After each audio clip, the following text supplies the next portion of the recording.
The sealed luxury train car sat alone on a weed-choked siding, its brass dulled to the color of old coins. A crane's cables bit into the roof as a woman signed a receipt for $150, sight unseen, no refunds. Welds stitched the doors shut. The last manifest was missing. The number plate had been scraped to bare steel.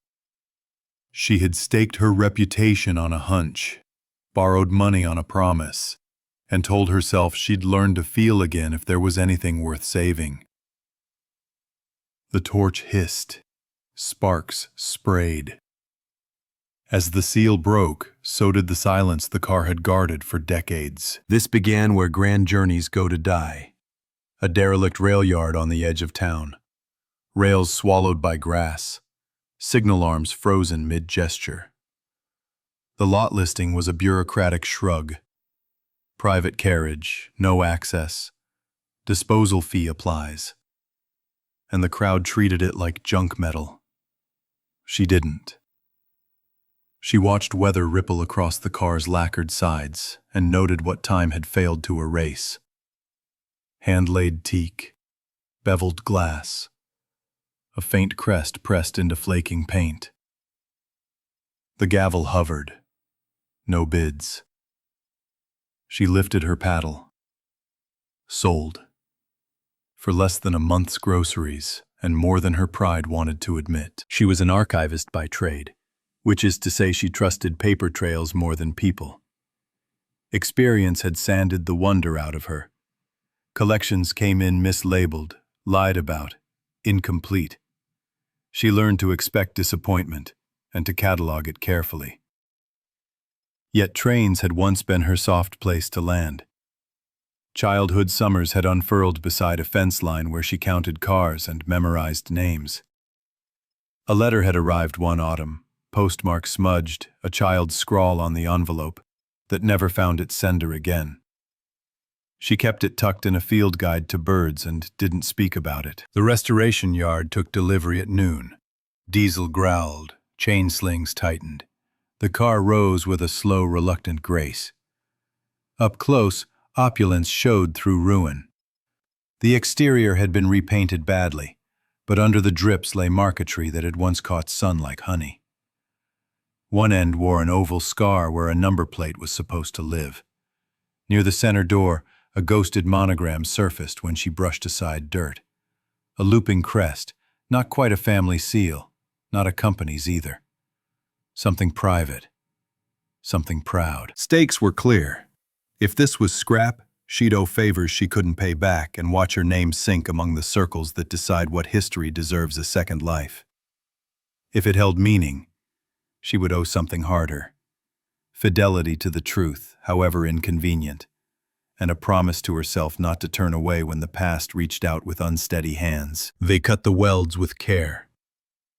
The first door sighed inward on a breath of dust. The interior light was ochre and tired. Velvet seats slumped under a pelt of grit. Brass fixtures wore the green of neglect. The air carried a thin ribbon of cedar, and deeper in, the ghost of pipe smoke. She didn't narrate. She catalogued. Bespoke china secured in webbed racks. Itinerary cards in a cracked leather folio. A cupboard full of linen banded with a faded crest. The observation lounge, once a theater of passing light, hunched under blackout curtains pinned tight from the inside. Across the entryway, the wood paneling bore tiny holes, almost decorative, almost not. She ran her fingers along the grain and felt one panel flex. The latch didn't give, but the wood remembered pressure. Someone had opened and closed this often enough to leave a habit in the hinges. At the far end, a door resisted her key and then refused her crowbar. The observation door had a secondary lock plate, both old and newer, the sort of redundancy people add when they begin to distrust their future. She marked it and moved on. First pass, always. You look, You do not interpret. Outside, the restoration crew waited for instructions. She asked for tarps, desiccant packs, and time. Bureaucracy had given her a week to decide whether to withdraw or commit.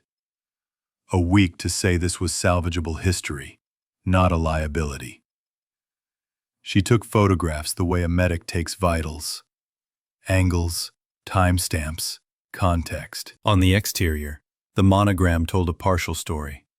A wreath, a serifed letter nested in a flourish. Not railroad livery, not a hotel chain. The number plate's absence was surgical, as if scraped precisely to erase an identity rather than by accident. She jotted a note to cross-reference crest registries and private car rosters. She also wrote a single sentence in the margin. Don't romanticize, and underlined it twice. Guardrails were necessary. Wonder could wait. Still small things insisted. In a luggage rack, a cigarette case with initials that mapped to nobody on the last available rosters. Under a seat, a child's marble, cupped like a seed. The floor had a subtle crown, built to shed spills toward a brass scupper. Except beneath the lounge where the boards rang slightly hollower than elsewhere. She tapped once and pretended she hadn't noticed. Later. By late afternoon, she had a ledger of what the car had chosen to show and a longer list of what it had hidden. The light slanted low, turning dust to constellations. She closed the first door and set her palm against the remaining welds. This wasn't a purchase so much as a vow. If there was a story inside, lost, inconvenient, human, she would carry it carefully, even if it asked for more than she thought she had left to give. She wanted a name for the car and the truth behind it. The car offered compartments that refused to yield. That was the tension from the start. Identity on one side of the door, resistance on the other. If she failed, it meant another relic flattened into scrap, and the promise to herself folded small again. So she began with what would talk. Brass numbers unscrewed easily and fell warm into her palm. She photographed every seating bay, then lifted cushions and logged the maker's marks. A narrow cabinet revealed a neat cradle of bespoke china, thin porcelain ringed in navy and a motif of laurel. She read the maker's stamp aloud, as if speaking it could conjure provenance. It didn't, but the pattern recurred on napkin bands in a galley drawer, so the clue held. Windows should have offered light. Instead, they offered refusal. From inside, each pane had been papered over and edged with shellac. Behind the paper, blackout curtains had been pinned through velvet like bandages on a wound. She pressed an ear to the fabric. The yard hum existed on the other side, indifferent. Inside, sound felt padded, like a confession booth. Micro-stories surfaced and tried to become a whole. A luggage tag wedged between seat and wall read San Miguel, border crossing stamped twice in violet. Another tag named a town that no tourist brochure would feature. In the ashtray of the smoking room, a cigarette case lay open to a shallow dent where a thumb always found home. The initials inside didn't align with any roster she'd pulled. She wrote them down anyway, and circled them once. The car smelled like cedar that had learned to keep its own counsel. Dust clung to velvet in a way that made color seem reluctant. When she opened a closet, a drift of lavender sachet surrendered a faint ghost. Pipe smoke lingered low, like a memory that preferred the floorboards. Above the saloon, a plaster medallion bowed from the ceiling. Its scrollwork cracked along an old leak. When she pried it gently, something rustled behind the ornament. The medallion came away in her hands with the satisfying complaint of a thing held too long. Rolled maps lay inside a shallow recess. A hush of paper, its edges soft with humidity. She eased the bundle onto a table and unbound it. Routes unfurled across 3 countries. Red pencil traced paths that ignored the scenic vistas on the printed brochures. The lines curved toward places marked clinic, depot, and a cluster of small crosses somewhere far from the advertised capitals. On one map, red ticks hovered at sidings with names she had only seen in relief reports. Tourist routes traveled to view. These paths traveled to serve. She didn't say it aloud. Not yet. But that was the turn. The moment the car stopped being a toy for the wealthy and started to look like a tool. She moved down the corridor with a carpenter's pencil between her teeth, testing panels with the back of her knuckles. When a board answered with a shallow hollow instead of a full-bellied thud, she made a small X near the baseboard. Under the observation lounge, the floor rang differently, just as it had the day before. She knelt, lifted a narrow runner, and found a seam too tidy to be only decorative. The windows remained a problem. Why pin darkness against glass unless you needed to hide your interior from curious stations or keep light from escaping at night? Blackouts belong to wartime, to quarantines, to discretion. She photographed the pin pattern. Every curtain had been stabbed through the same 2 spots. Habit, system, protocol. An itinerary card surfaced in a cracked leather folio, its pages organized by weeks, then months. Dates had been punched with a ticket stamp, but destinations were written in a careful, small hand. Winter markets, harvest towns, names resolved now on the red-lined maps. The card edges had worn smooth, as if someone checked the plan often with anxious fingers. At a table set into the wall, she spread the clues. The laurel motif, the crest, the blackout, the border towns, the red pencil. She made a 2-column list, luxury and logistics. On the luxury side, china, velvet, brass. On the logistics side, pin curtains, duplicate lamp oil canisters, a stack of folded burlap sacks labeled in a script that had nothing to do with fashion. The car kept producing details that misbehaved. In a drawer of postcards, pastoral scenes shared space with typed slips that read, "Night stop, 2 short, 1 long," and "Knock only if lantern-hooded." Code, not whimsy. In the galley, a dry pantry hid a panel that slid back on felted rails to reveal a narrow space sufficient for crates. Behind the felt, wood bore scuffs in a regular pattern. Load, unload, repeat. She considered the consequences of being wrong. To declare a covert mission and find only eccentricity would stain her credibility for years. To miss a covert mission because she feared being wrong would be worse. She went back to the maps and traced a single red line with her finger. Not a grand tour, a corridor of need. As the afternoon drained, she returned to the lounge and braced her palm along the floor seam. The boards shifted a breath. She found a nearly invisible nail hole, inserted a thin blade, and coaxed a tongue free. Beneath, darkness. She lowered a small light into the cavity and saw the tin shine of a latch. The echo that rose up wasn't empty. It was patient. The car had remembered its journeys. It had hidden their outline in drapery pins and pencil marks, and a hollow that waited to be asked the proper question. She wrote a single line in her ledger. Not a theater, an instrument. Then, she closed the book, because the next answer would require more than a note. It would require proof. Suspicion is not evidence, but it can be a compass. She stood in the observation lounge with the floorboard lifted and the small light haloing dust, and decided to earn what the car was hinting at. What she wanted was proof. What blocked her was craft.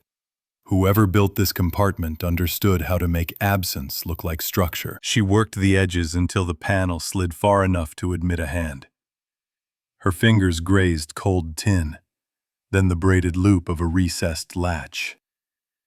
It drew back with a soft click, but nothing moved. Somewhere, another catch held firm.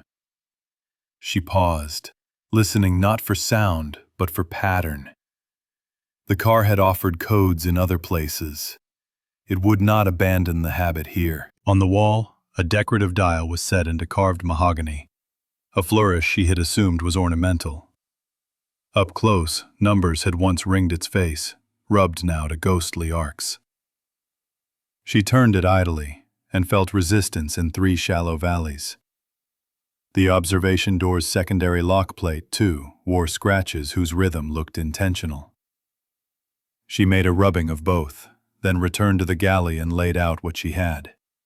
Dates from itinerary cards, ticks on maps, ration chits tucked behind a pantry bin. If this car had served, its calendar would be the cipher. She matched a sequence. 3 dates recurring across months, each aligned to a route where red pencil halted at small stations. She wrote them as digits and returned to the dial. The first rotation caught and released something underfoot. The second lengthened the gap beneath the board. The third sent a shiver through the hidden cavity. Then silence. Not a failure, a limit. She eased the loose board, and the floor finally yielded. A shallow compartment revealed itself, lined with tin to keep moisture at bay. Inside sat 4 ledger books bound in buckram, and a stack of thin carbon copies secured with twine.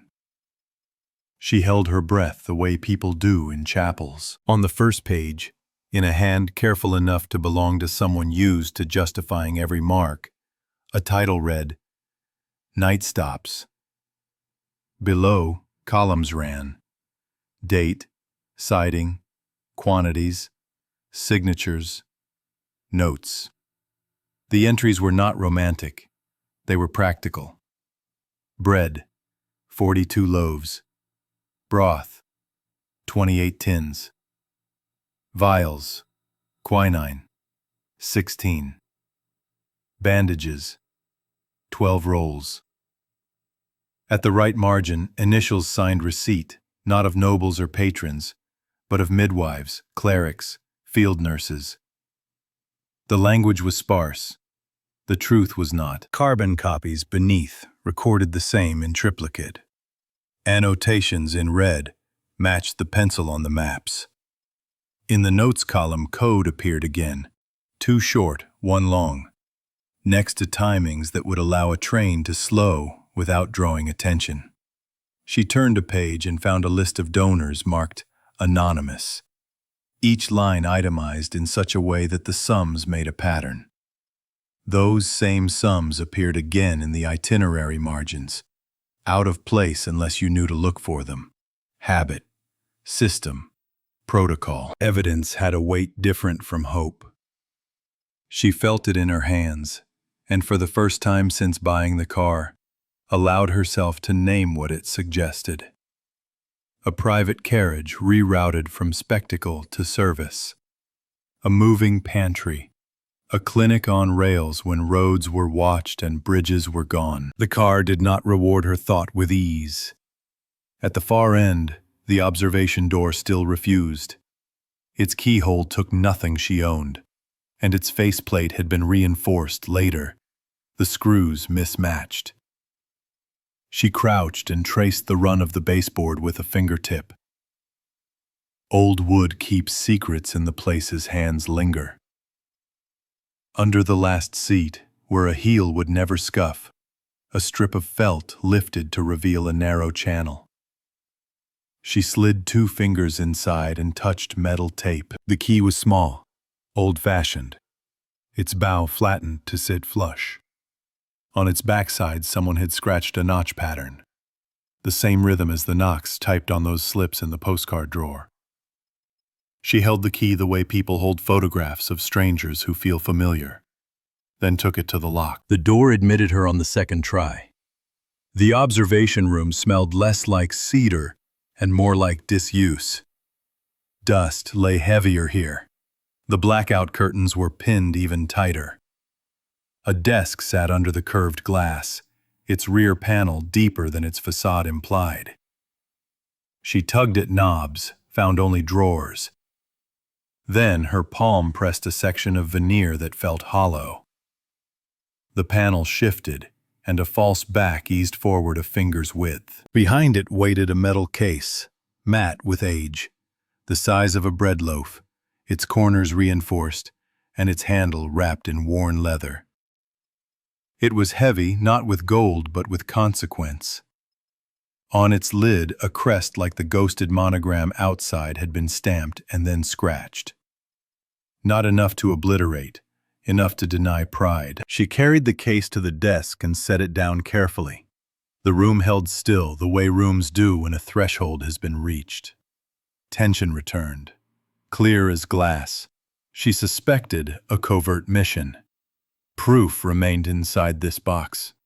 She could feel the strain between the life she knew, catalogs, accession forms, skepticism, and the feeling that pressed at her ribs now, asking to be trusted. She looked once at the red lines on the spread map, at the ledgers open to that spare word, night, and slid the case closer. The latch was simple. The truth rarely is. The case opened with a sigh like paper taking its first breath after years underground. Inside, bundles lay tied with cotton string, letters in various hands, envelopes stamped in ink the color of dried berries, narrow reels of film in metal tins, and receipts whose edges had furred where humidity once hunted for a way in. She did not reach for the reels. She reached for the words. The first bundle bore a ribbon faded to a color that might once have been red. The top letter began without preface, addressed simply to those who waited in the dark between towns. The voice was clear, practiced, and painfully honest. He wrote about routes chosen for privacy, not beauty. About a corridor of sidings where lamps were hooded and footsteps counted, where the car's windows swallowed its own light so that others could keep theirs. He described hands passing bread through narrow gaps, the way relief is often measured in small exchanges rather than grand gestures. She traced the pattern through the stack, each letter paired with a stamped receipt or a signed tally. Iodine vials, blankets, flour, lamp oil, needles. Doctors' names appeared in neat lines, followed by midwives and parish nurses. A few school teachers who signed with firm script that dared anyone to challenge their authority. The receipts came from towns that lived in the margins of maps, places where roads washed out and news arrived late. The sums matched the notations in the ledgers hidden under the floor. The car had kept its own accounts and its own conscience, and still the voice sharpened. In one letter, the writer acknowledged the ugliness of the money that financed the mission, admitted complicity in a life that had siphoned comfort from the same network now being used to deliver it back. He did not ask for absolution. He asked for witnesses. "Use this carriage as a house on tracks," he wrote. "If my hands cannot wash themselves clean, let them at least carry water." She paused, letting that line settle where it needed to. The thing is, when someone stops confessing to be forgiven and starts confessing to be useful, the air in the room changes. The letters weren't a plea. They were instructions left for the next set of hands, if there ever were any. She found donor lists marked anonymous, each entry paired with a small symbol instead of a name. A circle, a triangle, a line with 2 ticks. The same symbols had been tucked into the itinerary margins in pencil, a silent index. Some contributions were coins and sacks of grain.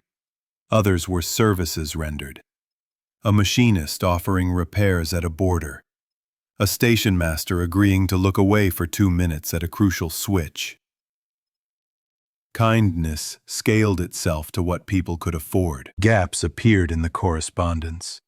Weeks where letters stopped mid-sentence, or dates skipped with a hasty apology written diagonally across the page. "We are watched now," one note read. Not with curiosity, but with hunger. Another said only, "Travel must slow until their patience does." A receipt from a town she recognized for its harsh winters arrived with a smudge that might have been ash or something darker. The film tins, undisturbed, felt heavier by association. She untied the last bundle and found a letter not folded like the others, but laid flat. Its paper heavier. Its title set in a hand that had learned to write declarations. A House on Tracks. It was part manifesto, part covenant. The writer acknowledged that the car had been built to move the powerful in comfort, that it had witnessed waste and applause and the performance of arrival. Then, line by line, he pledged the opposite, that this car would serve those whose arrivals went unmarked, that its profits would be converted into medicine and food until there were none left to convert, that secrecy would protect the mission, not the ego of its patron. He wrote the rules in plain language. No names in public. Pay full price for supplies. Let the doctor be the face. Let the carriage be the spine. It turns out vows carry a different weight when they're nailed to the inside of a life, not the outside of a ceremony. She read the pledge twice, then looked up at the pinned curtains and the blacked-out panes. This was not eccentricity. It was strategy, born of regret. Tucked beneath the manifesto was a small envelope addressed to the custodian, unopened. Her throat tightened at the modesty of that word. Not heir, not savior, custodian. She slid the note free. The handwriting faltered in places, as if written on a moving surface. "I used the wrong roads for too long," it began. "If you have found this, you may have steadier hands than mine. The account numbers are embedded in the sums you have already seen. Do not carve my name into anything. Carve doors." The signature was a single initial, the same as the monogram on the case, partly scratched, partly intact. She looked to the film reels and finally lifted one. A paper band around the tin carried a penciled label.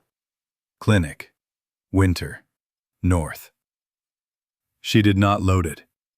She respected what moving images can do to a story before the story is ready. Instead, she logged the order of the tins and noted that the receipts from those months suggested a spike in quinine and blankets, the sort of surge that tells a second story without speaking it aloud. The present pressed in.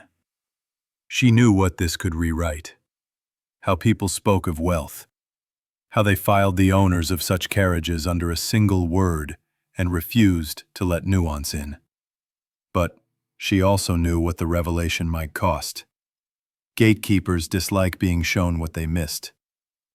Beneficiaries of forgotten arrangements prefer gratitude to evidence. Time was running out on her provisional custody of the car, and pressure had its ways of arriving early. She placed the manifesto back inside the case, then closed the lid gently. The past had set the mission plainly. The letters invited continuation, not applause. And this is where the real discovery begins.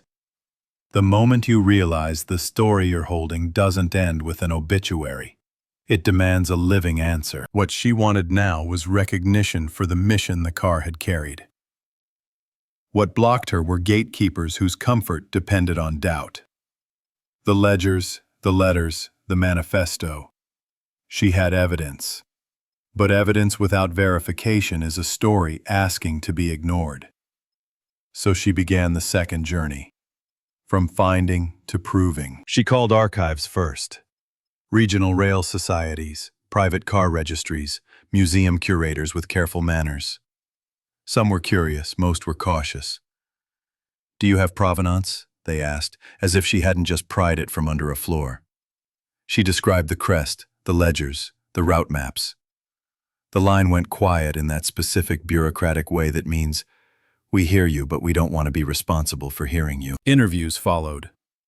She sat across from committees at folding tables, the ledgers wrapped in acid-free paper, and explained the knock codes as if discussing weather. She brought photocopies, never originals, and watched eyes sharpen when anonymous donor symbols appeared beside sums that mirrored convoy manifests from decades-old relief reports. Someone always coughed when the numbers lined up. Someone always asked whether she understood the reputational risks. At the yard, a restoration assessor ran gloved fingers along the marquetry and wrote the word "significant" with a practiced flourish. Significant does not mean safe. She knew that. While he measured veneer thickness, she documented the chain of custody the way a forensic tech would, photographing seals, initialing packets, logging dates. Then she spent a night digitizing every ledger page, every letter face, every receipt corner, scanned, watermarked, backed up to drives in separate places. You learn to expect accidents when the past gets inconvenient for the present. The first warning arrived folded small, tucked under the restoration shed door. "Leave it buried. No signature." Another came by phone. A voice with gravel and history said, "Stories like that don't end well for the living." She filed a police report that felt performative and replaced the yard lock. 2 mornings later, the hasp hung skewed. Nothing missing, only the suggestion that someone had entered and wanted it known. She bought a heavier lock and informed the insurance adjuster in calm, clipped tones. Then she did something counterintuitive. She went public, but carefully. A short statement, no names, no accusations. She spoke about intent, not scandal. About a carriage repurposed as a moving sanctuary.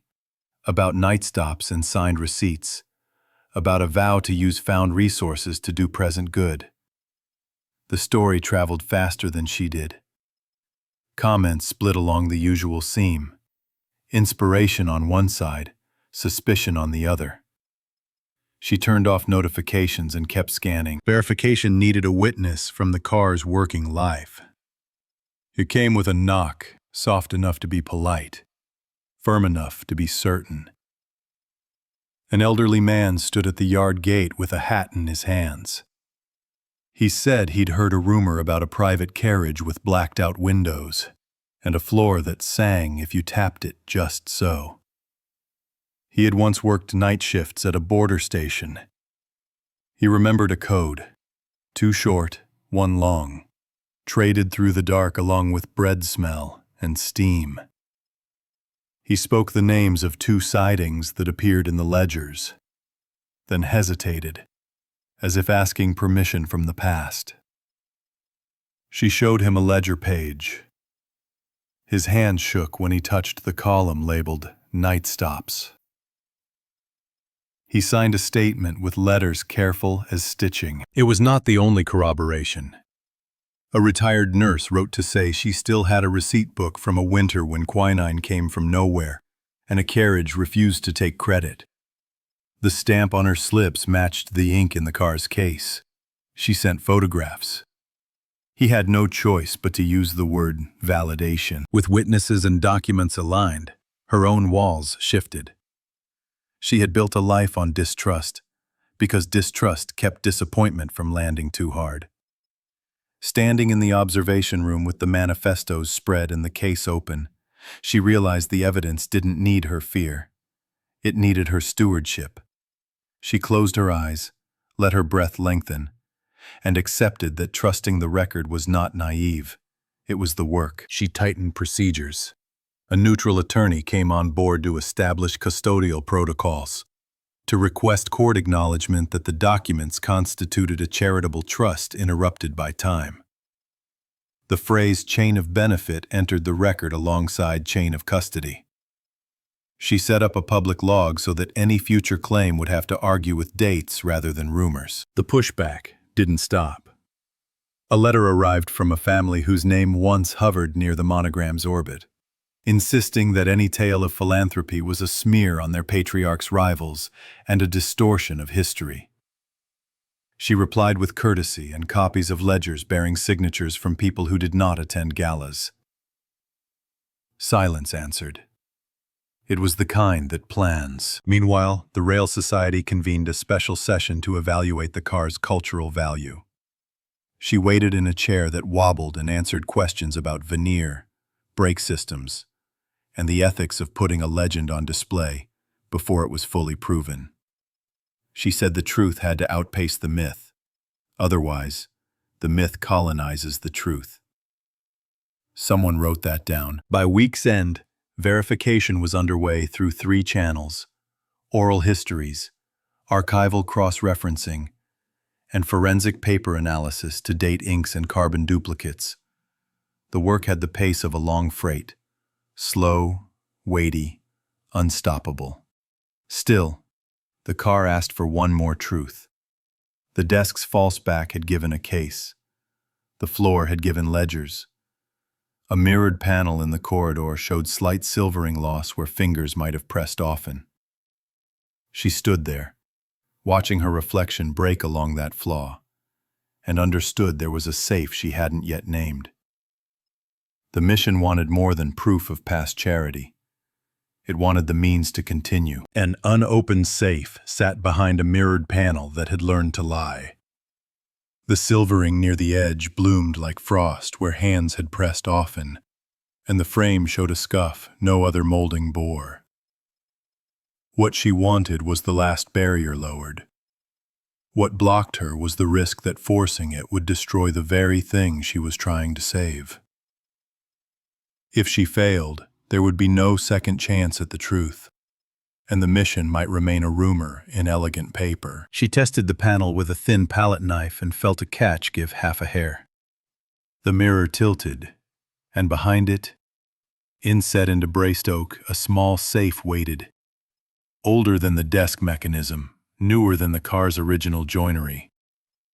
Its dial had numbers intact, but the face bore scratches laid down in a tidy rhythm, as if someone practicing a pattern had done it here, idling.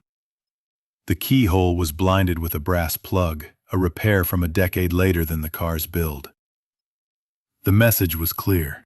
If you come this far, you will have to think, not pry. She did what archivists do when the plain path ends. She returned to the maps, to the donor sums, to the ledger margins. Numbers had already hidden account references in their tails. The manifesto had promised the account numbers are embedded in the sums you have already seen. She wrote the sequence of donations down a column and noticed a stutter. Every third figure ended in the same 2 digits. On the itinerary cards, the same intervals were stamped with a ticket number whose last 3 digits repeated across months. Habit, system, protocol. She chose patience over heat. The safe's steel would resent a torch. Its paper would surrender to it. She warmed the dial gently with a lamp until condensation fled, then cooled it with a cloth to wake the metal's memory. Micro-vibration, a jeweler's trick, let her feel the slightest change in resistance when a wheel fell home.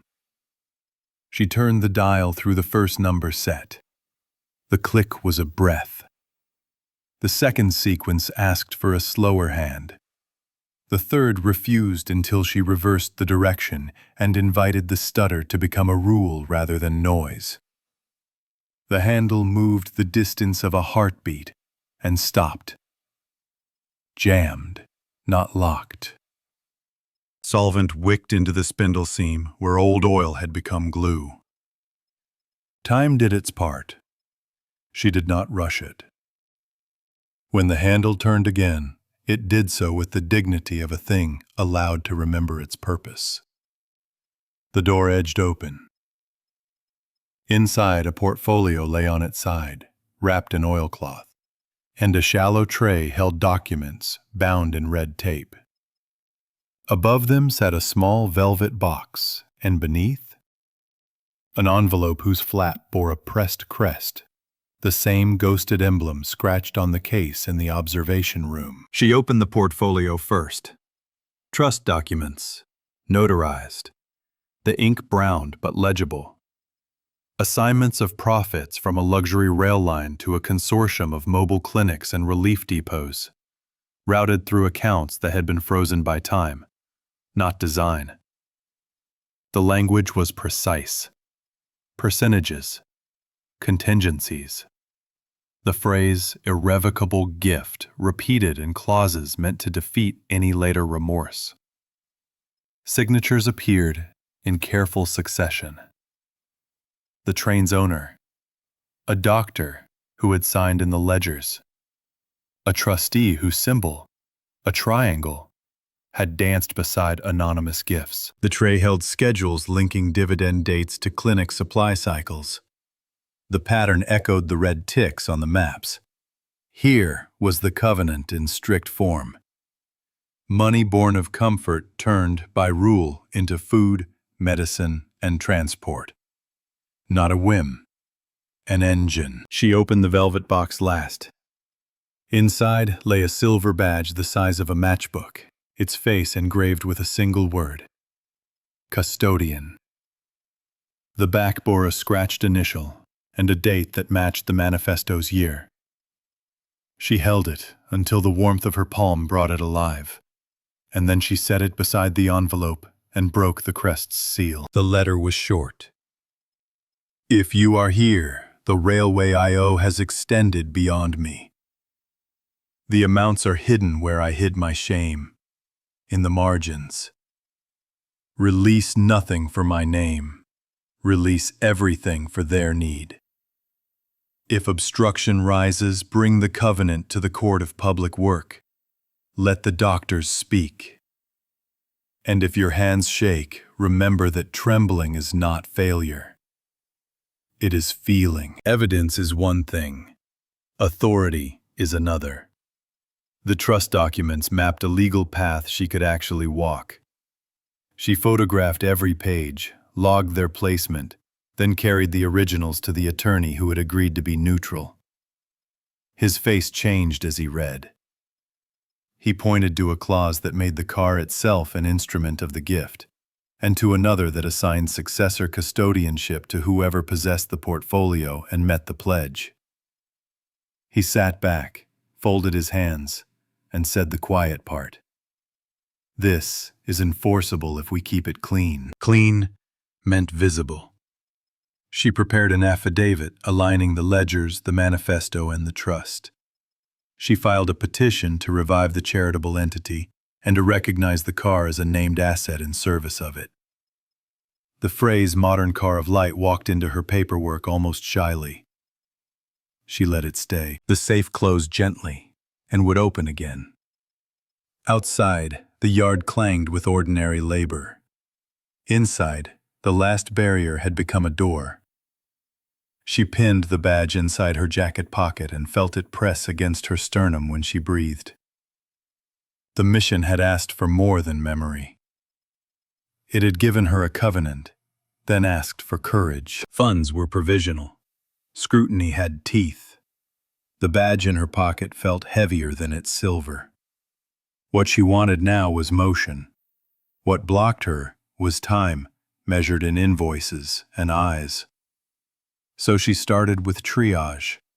Stabilize before you beautify. The teak got consolidant where it had gone soft. Velvet met a museum vacuum set low.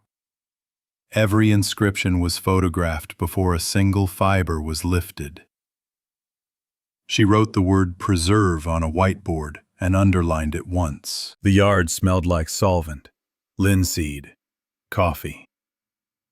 Retired rail workers arrived first. Steady hands, slower backs. Memories you could set your watch by. They spoke of brake timbers and journal boxes, and they treated the car like a colleague who'd lived through a hard decade. Med students came after shift, learning how to clean without erasing, how to read stains like case notes. Neighbors brought thermoses, then rags, then their Saturdays. Across town, a rumor softened into an invitation. She didn't ask for belief. She asked for help and showed her receipts. A healthcare nonprofit answered. They knew logistics and triage. They could set up pop-up clinics in gymnasiums in an hour. A carriage, they said, is just a different room. A memorandum of understanding took shape. Simple, practical, present tense. There were pattern interrupts inside the labor. In a drawer at the bottom of the metal case, they found a child's thank you note, drawn in crayon, folded to the size of a matchbox. Thank you for the warm soup. The E was backward, the smile was huge. She stood with that paper between two fingertips while the yard thudded around her, and for a breath, the whole project went quiet. It's easy to drown in history's numbers. A crooked E will pull you back to the shore. Work escalated into rhythm. The galley's dry pantry, once a false front for crates, was cleaned, sealed, and relabeled for today's inventory. Glucometers, bandage rolls, eye charts, foldable cots. The observation room's curved glass was cleared of residue until outside light returned to honest. The blackout curtains were photographed, then rehung for interpretation. A choice made to honor purpose, not to hide. The laurel china stayed cased. New enamel mugs lined the shelf where volunteers could actually reach them. She watched the old railmen teach the med students how to lift floorboards without stress. She watched the med students teach the railmen how to glove without waste. A community formed in the space where skill met humility. She kept the cameras off most days. Not everything needed an audience to be true. On opening day, a small one, local only, the nonprofit set stations along the corridor. Blood pressure in Bay 3. Vision checks beneath the medallion that once hid maps. Consultations at the desk where a false back had given a case. Former beneficiaries came because a neighbor called, because a flyer was pinned to a laundromat corkboard, because the story had traveled in the way care does. They did not come for spectacle. They came to be seen. A woman stepped onto the platform with her grandson and touched the brass as if greeting an old friend. She said years ago a carriage came in the night with bread and a doctor who didn't ask for names. She touched the ledger photocopy and found her own initials in a column marked receipt. The room held still the way rooms do for sacraments. Not miracle, continuity. Her cynicism had been a shield. Stewardship required an exposed hand. When the day wound down, she reached into her pocket and moved the badge from the inside to the outside of her jacket. Custodian. It was not a title. It was a job description. She said yes to it without flourish. As the sun lowered, the observation deck opened to light, not as a theater, but as a workspace where silhouettes bent over forms and little victories. The car exhaled the day's warm air through windows that, for once, needed no pins. Repairs continued, paperwork multiplied, but the mission was no longer a hypothesis. It had weight. It had breath. And tomorrow, the doors would open again. Launching a pilot route meant failing in public if anything faltered. The plan was simple on paper. Move the car to a museum siding where foot traffic was steady, partner with the nonprofit, and run a 2-day pop-up clinic to test flow, supplies, and stamina. Simple plans carry a lot of gravity once they leave paper. The move itself felt like waking an animal gently. A switcher locomotive nudged the carriage forward. Couplers answered with a soft kiss. Brakes sighed like lungs relearning a breath. Volunteers lined the siding, some with clipboards, some with nothing but curiosity. The museum's platform, usually reserved for tours and nostalgia, shifted into purpose as tents unfolded, and extension cords snaked toward discrete outlets. They set stations with a choreography learned in community gyms and parking lots. Intake under the portico with its carved scrolls. Blood pressure checks in Bay 3 where the afternoon light behaved. Eye exams beneath the plaster medallion that had once concealed maps. A small consult area in the observation room where a desk had given up a secret. Now it offered clean paper and a pen that worked. The car remembered how to hold people. The corridor took the same number of footsteps it always had. Only the intent changed. Warm meals arrived in insulated carriers and lived at the threshold where the galley had once hid crates. The smell of broth climbed into the wood and made itself at home. Names at intake came cautiously at first. No one asked for insurance cards. The nonprofit's staff moved like water, finding the most obvious path. Greet, listen, test, refer. The car's creaks became part of the soundscape. Sphygmomanometers hissing, murmurs of relief, laughter surprised out of tired people. Outside, a line formed without fuss and shortened without pride. Setup met payoff quietly. Along the corridor, small plaques appeared where brass nameplates might once have claimed space. Each plaque bore a simple inscription. In honor of a giver who asked to remain unseen, they matched the donor symbols in the ledgers: circle, triangle, line with 2 ticks, translated now into room names that meant more than monograms. Visitors touched the plaques the way you touch a photograph of a person you've never met but somehow know. Across town, a storm built itself in layers. Heat that wouldn't lift, wind that changed its mind. Clouds pulled taut like canvas. The weather app on someone's phone pinged a warning, and then another. No one wanted to pack up early. People still needed glasses. Someone's blood sugar required attention. The schedule had already taught them that you don't turn off light because the forecast gets impatient. The first fat drops hit the museum roof like coins. Then the sky tipped.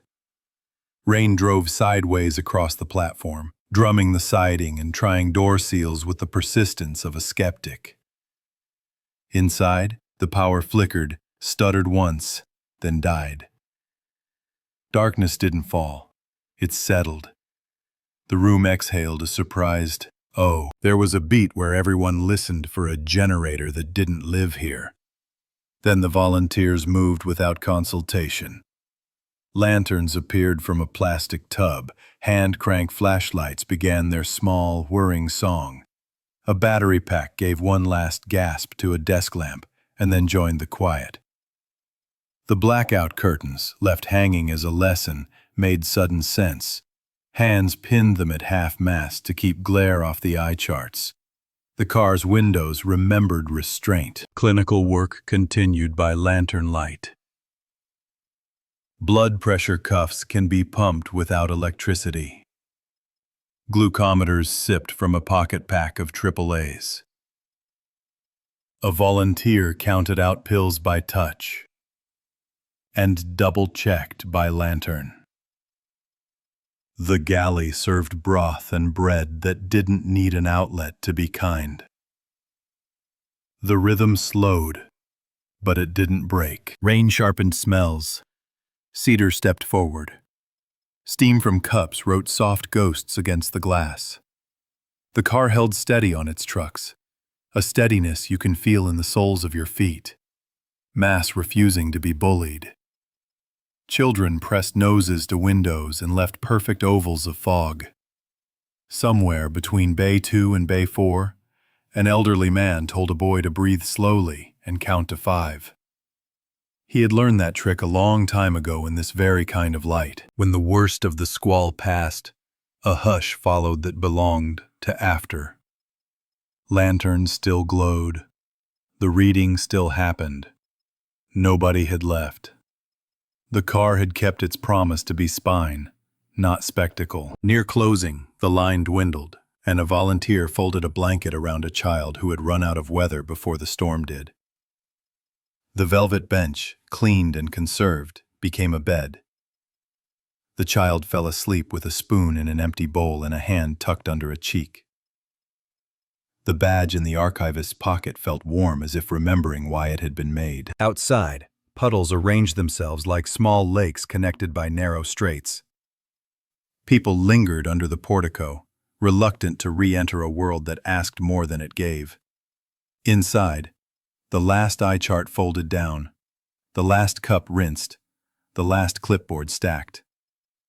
The nonprofit lead made a tiny checkmark on a form that measured outcomes in columns, then closed her pen and smiled with the tired satisfaction of someone who prefers verbs to nouns. As twilight took the edges off the platform, she walked the length of the car slowly, palm passing over brass warmed by hundreds of hands.